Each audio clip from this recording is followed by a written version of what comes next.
ଆଏ ମୋହନ ବାବୁ ତମେ ହଉ ହଉ ହେଇଯାଉଛ। ତମେ କଣ ମୁଖ୍ୟମନ୍ତ୍ରୀ ହବା ଉପଯୁକ୍ତ ଲୋକ? ହଉ ହଉ ହେଇଯାଇଛ। ଆଜି ଏଇମାନଙ୍କ ବଳରେ ତୁ ମୁଖ୍ୟମନ୍ତ୍ରୀ, ମହିଳା ମାନଙ୍କ ବଳରେ ମୁଖ୍ୟମନ୍ତ୍ରୀ। ସିଏ ତମକୁ ଥଟ୍ଟା କରୁଛି, ଥଟ୍ଟା କରୁଛି। କହୁଛୁ ତାଙ୍କର ଯେ କୁକୁର ମୁତିଲେଣି। ଆରେ ହବା କଥା ତୁ ମୁଖ୍ୟମନ୍ତ୍ରୀ, ଉପମୁଖ୍ୟମନ୍ତ୍ରୀ ଅଲ୍ଲା ଯୁକି। ଆରେ ଭଉଣୀ ମାନେ ଶୀତ କାକରରେ 4 ଦିନ ହେଲାଣି ମାଣବସା ଏଇଠି କଲେ। କଷ୍ଟରେ ଝାଡ଼ା ପାଇଁ ଜାଗା ନାହିଁ, ଗାଧେଇବା ପାଇଁ ଜାଗା ନାହିଁ, ରହିବା ପାଇଁ ଜାଗା ନାହିଁ। ଆଜି ହଜାର ହଜାର ସଂଖ୍ୟାରେ ଉପବାସରେ ପଡି 9 ମାସର ଦରମା ଦାବି କରୁଛନ୍ତି, ଅନ୍ୟ କିଛି ନୁହଁ। ଏବେ ତମା କଥା ହଁ ନା ନାହିଁ? କଥା କହୁଛୁ ଆଉ ତୁ ହବାର ଦୋଷଲା। ସରପଞ୍ଚ ହେଇଛୁ କେବେ? ସମିତି ମେମ୍ବର ହେଇଛୁ କେବେ? ପ୍ରଧାନ କି ପଡ଼ିଲା? ୱାର୍ଡ ମେମ୍ବର ହେଇଛୁ କେବେ? ହଉ ହଉ ହେଇଯାଇଛୁ, ହଉ ହଉ ହେଇଯାଇଛୁ, ହେଇଯାଇଛୁ ବୋଲି ଏତେ ପାଗଲି ଭଳିଆ କଣ କଥାବାର୍ତ୍ତା କରୁଛୁ? ପାଗଲା ବି କରୁଛୁ। ଏମାନେ ଭଉଣୀ ମାନେ, ତୋରି ଭଉଣୀ ମାନେ ହୁସିଆର। ଯଦି ଏ ଭଉଣୀ ମାନଙ୍କ ପ୍ରତି ଆଉ କମେଣ୍ଟ ଦିଅ, ରାସ୍ତାଘାଟରେ ମୁକାବିଲା କରାଯିବ ତୋ ସହିତ।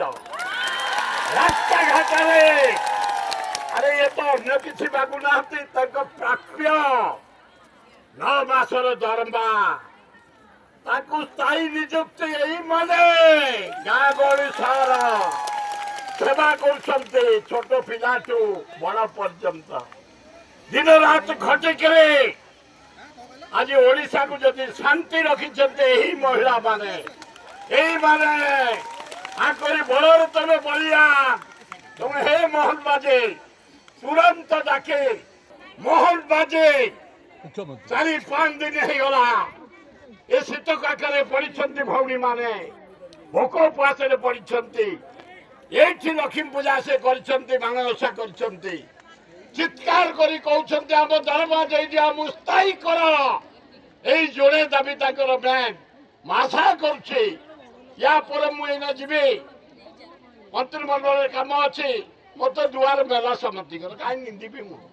ସବୁ ଦୁଆର ମେଲା, ନବୀନ ଥିଲେ ମେଲା, ମୋହନ ମେଲା, ଜାନକୀ ମେଲା, ସବୁ ମେଲା, କିଛି ଅସୁବିଧା ନାହିଁ। ଆମେ ତମ ଦାବି ପ୍ରତି 100% ସମର୍ଥନ କରୁଛୁ, 100% ଏବଂ ଡିମାଣ୍ଡ କରୁଛୁ। ତୁରନ୍ତ ବସି ଭଉଣୀ ମାନଙ୍କୁ ଡାକି, ଲିଡର ମାନଙ୍କୁ ଡାକି ସମାଧାନ କର। ଦରମା ପାଇବେ ଏବଂ ସ୍ଥାୟୀ ହେବେ। ଆହୁରି ଜୋର ହାତ ଟେକ। ରେଡି ତ? ଓହ ବ୍ୟୁଟିଫୁଲ है मोहन भाई। आसी देख रे कि पवित्र हाथ जगन्नाथ बलभद्र का हाथ, सुभद्रा का हाथ, खाली सुभद्रा का बलराम रहिबे, सबते रहिबे। ए जगन्नाथ बलभद्र सुभद्रा का हाथ को आउथर देखि दियो, प्रेस वाला दियो है। अरे रेडी, अरे रेडी, अरे रेडी, अरे रेडी, चलो मारी।